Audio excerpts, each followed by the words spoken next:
반짝이는 눈빛 눈이 부셔 매일 날 감싸주는 손길. Chae Woo Ri, who lost his memory, meets Kim Mari at the Haedeul Hospital and confidently says, "I remembered. It wasn't a dream. It was my forgotten memory." He quickly returns home and approaches Jin Soo Ji, saying, "Soo Ji, can you show me the article you found yesterday?"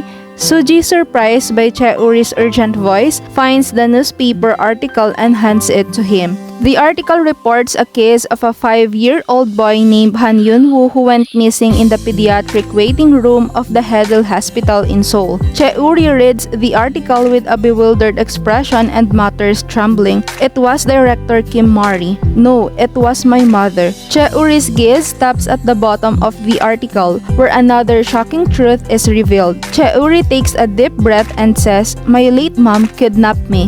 In his mind, the face of Han Yeon-sung, the head of the branch who recently came to look for him, comes to mind. He feels as if all the pieces of the puzzle are falling into place. So that's the reason why Han Yeon-sung came to find me that day. In that moment, Chae Woo Ri's determination is shown through his actions. "I have something to tell you first." He tells Yeon-sung everything about the contents of the article that he and Soo Ji saw. After hearing the article, Yeon-sung is shocked. He feels a greater sense of betrayal towards his father. Yeon-sung is in shock after hearing the news of his father's evil act. He goes to Jintae's room and passionately says, "How could you leave my brother like that? I can't accept the fact that you came back leaving him behind." Yeon-sung's voice trembled with anger and disappointment. Han Jintae sighs and calmly says, "You don't know everything. It wasn't as simple as you thought." Jintae tries to hide his emotions and explain in a calm voice, but his eyes show signs of wavering. Yeon-sung's eyes burn with fire as he says,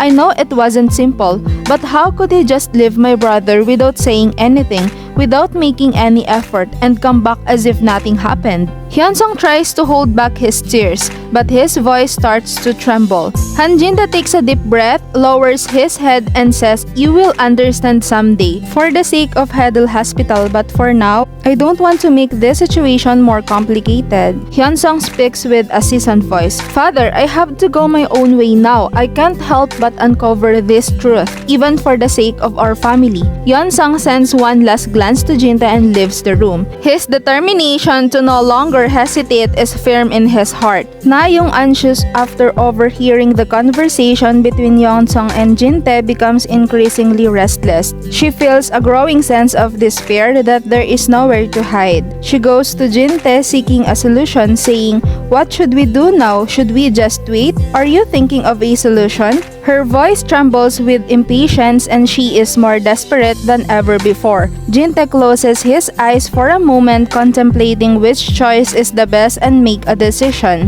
"Then we have to create a different path. We can't retreat from here. First, trust me and follow me." His words are firm and resolute. Despite Jintae's firmness, Na-young still feels an unshakable unease deep within her heart. She is overwhelmed by the feeling that everything is coming to an end. Is there really no way, Father? Where should I go now? What about my baby?